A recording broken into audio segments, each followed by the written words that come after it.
Hello friends, इस video के अंदर हम बात कर रहे हैं आपके साथ कि आज की डेट के अंदर जो एचडीएफसी बैंक है उसका शेयर जो है आज दिन के दौरान जो है करीबन 3% तक की गिरावट जो है उसके अंदर देखने के लिए मिली। हालांकि वो रिकवर करके बाद में 2% की गिरावट के साथ बंद हुआ। आज जो है एचडीएफसी बैंक जो है निफ्टी के अंदर जो है काफ़ी बड़ी जो है गिरावट जो है का कारण बना।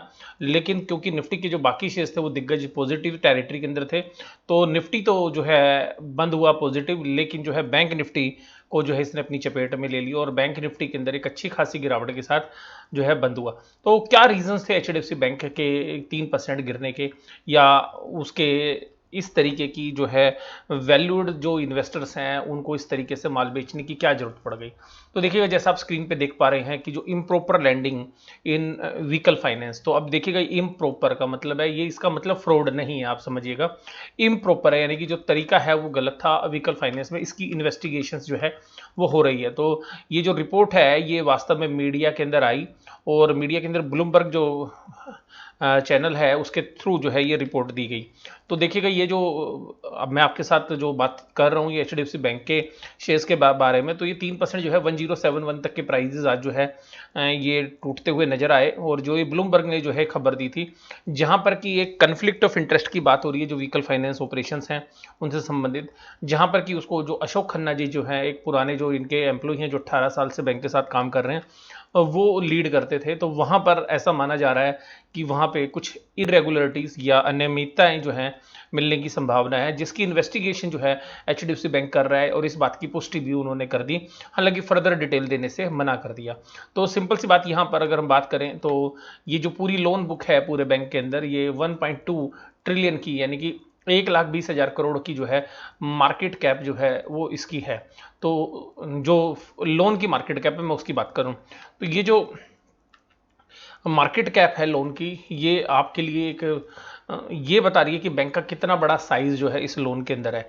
तो अल्टीमेटली ये लोन बैड नहीं है या किसी तरीके की ऐसी जो है भ्रमित करने वाली सिचुएशन नहीं है, लेकिन ये एक चीज़ बता रही है कि जो बैंक है जिस प्रूडेंस के साथ काम करता है, क्योंकि एचडीएफसी बैंक जो है बहुत ही स्टैंडर्डाइज्ड बैंक माना जाता है, क्वालिटी के बेसिस पर, स्टैंडर्ड के बेसिस पर, जो उनके अपने गवर्नेंस है उसके बेसिस पर, इंटरनल चेक और इंटरनल कंट्रोल सिस्टम के बेसिस पे, तो उन सभी के ऊपर जो है यहाँ पर उंगलियां जो है उठती हुई नजर आई हैं, जिसकी वजह से जो है, क्योंकि ये बैंक इस तरीके की उंगलियां उठने को जो है बर्दाश्त नहीं करेगा। रीजन ये सिंपल सी बात है, क्योंकि इसके जो इन्वेस्टर्स हैं वो बहुत ही क्वालिटी इन्वेस्टर्स जो हैं इस शेयर्स के अंदर जो है निवेश करते हैं, और इसीलिए इस बैंक को जो है प्रीमियम वैल्यूएशंस भी मिलते हैं। तो ये जो न्यूज़ थी ये वास्तव में एक तरीके से जो सेंटीमेंट जो थी उसको खराब करने वाली थी, और जिसकी वजह से जो है मार्केट के अंदर इस शेयर्स के अंदर जो ट्रेडर्स थे और इन्वेस्टर्स थे उन्होंने दोनों ने जो है यहाँ पे इसमें मिलकर सेल की, और जिसकी वजह से जो बैंक निफ्टी को ये माइनस करने में भी जो है सक्षम रहा। हालांकि बैंक निफ्टी के अंदर भी एक जो टोटल जो गेन था उस गेन को वाइप आउट करने में जो है एचडीएफसी बैंक का जो है बहुत इंपॉर्टेंट रोल रहा। और यहाँ पर ये भी खबरें हैं कि जो यहाँ पर जो खन्ना जी हैं वो अभी अगले 6 महीने तक शायद अभी से डिपो को और हेड करेंगे, क्योंकि वो भी अगले साल मार्च में रिटायर होने वाले हैं। और इसके साथ जो कंपनी के एमडी हैं आदित्यपुरी जी, वो भी जो है अभी यहाँ पे, क्योंकि उनका रिटायरमेंट है यहीं पे इसी साल के अंदर, तो अल्टीमेटली ये उनके साथ के ही या टीम के लोग हैं। तो ऐसा माना जा रहा है कि यहाँ पर ये जो है अभी भी जो ऑटो लोन से जो संबंधित जो है वहाँ पर खन्ना जी ही अभी लीड करेंगे। लेकिन बैंक ने ये कहा कि यहाँ पे इन्वेस्टिगेशन जो जारी हैं।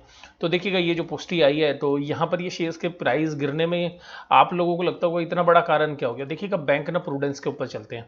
बैंक के अंदर जहाँ पर आपको प्रीमियम वैल्यूएशंस मिल रहे हैं, जहाँ पर आपकी किसी भी तरीके की आपके ऊपर उंगली उठती है, तो वो काफ़ी खतरनाक होती है, क्योंकि आप को एक तरीके से इस तरीके की ट्रीटमेंट मिलती है जैसे कि आप वीआईपी हो। तो क्योंकि पूरे इंडेक्स के अंदर एचडीएफसी बैंक को वीआईपी ट्रीटमेंट मिलती है, तो अगर वीआईपी व्यक्ति के अंदर अगर कुछ गलती होती है तो वो जल्दी से मीडिया के अंदर भी आती है और लोग जल्दी से रिएक्ट भी करते हैं। तो यही रीज़न था यहाँ पर।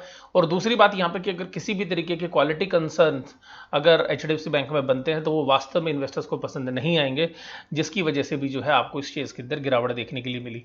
अभी इस खबर का कितना असर और हो सकता है या होगा ये तो आने वाला समय ही बताएगा। लेकिन अगर इसमें कुछ भी सीवियर निकलता है और यहाँ पर अगर कुछ फंडामेंटल्स प्रॉब्लम निकलती है तो देखिएगा उसके जो पेन है वो जो है खतरनाक हो सकता है। आप देखिएगा, अभी 2-3 महीने पहले इसी तरीके की खबरें एक एनपीए से संबंधित, आईसीआईसीआई आईसीआईसी बैंक के शेयर्स के दौरान भी आई थी।